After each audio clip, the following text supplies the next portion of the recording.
અભિયાન ચલાવી રહેલી સુરત પોલીસની સલાબતપુરા પોલીસની ટીમે એમડી ડ્રગ્સ સહિત મોબાઈલ અને રોકડ કબજે લઈ આરોપીની ધરપકડ કરી હતી, જ્યારે એમડી ડ્રગ્સ આપનાર આરોપીના પુત્રને વોન્ટેડ જાહેર કરાયો હતો। સુરત પોલીસે છેલ્લા ઘણા વર્ષોથી no drugs in Surat city અભિયાન ચલાવી રહી છે, ત્યારે સુરત પોલીસની સલાબતપુરા પોલીસને ફરી એમડી ડ્રગ્સનો જથ્થો ઝડપી પાડવામાં સફળતા મળી હતી।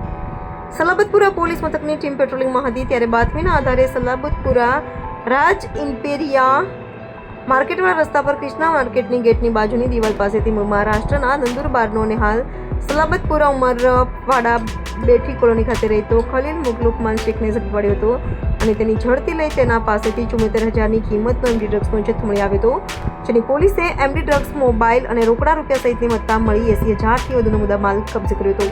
જ્યારે આરોપીની પૂછપરછ કરતા તેને એમડી ડ્રગ્સ તેના પુત્ર તોફીન ઉર્ફે સોનીએ છૂટકમાં વેચવા માટે આપ્યો હોવાની કબૂલાત કરતા તેને વોન્ટેડ જાહેર કરાયો હતો। તો ઝડપાયેલો ખલીલ શેખ અગાઉ પણ સલાબતપુરા અને વેસુ પોલીસના હાથે ઝડપાયો હોવાની કબૂલાત કરી હતી। હાલ તો આ મામલે સલાબતપુરા પોલીસે વધુ તપાસ હાથ ધરી છે।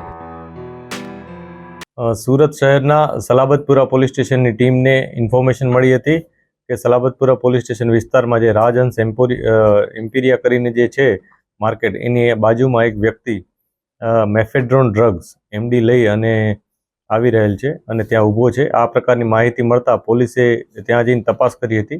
આ વ્યક્તિ મળી આવ્યો હતો, જેનું નામ સલીમ લુકમાન શેખ છે અને એની પાસે 7.4 ગ્રામ એમડી મળી આવેલ હતું, જેની કુલ કિંમત 74,000 રૂપિયા થાય છે। આ ઉપરાંત એના પાસે મોબાઈલ અને રોકડ રકમ મળી હતી। કુલ 80,900નો મુદ્દામાલ પોલીસે જપ્ત કરેલ છે। આ જપ્ત કરેલ મુદ્દામાલ બાદ જે આરોપી છે એની વધુ તપાસ કરી હતી, તો જેમાં જાણવા મળ્યું હતું કે જે એમડી છે એ એના જ પુત્ર સોનુ ઉર્ફે તોફીન ઉર્ફે સોનુ કરીને છે, એની પાસેથી લાવ્યો હતો અને આગળ છૂટક વેચાણ કરવા માટે લઈ જતો હતો। આ જે બંને વ્યક્તિ છે એમાંથી એકની ધરપકડ થઈ છે, તોફીન ઉર્ફે સોનુ એની ધરપકડ બાકી છે, પોલીસ એની તપાસ કરી રહી છે।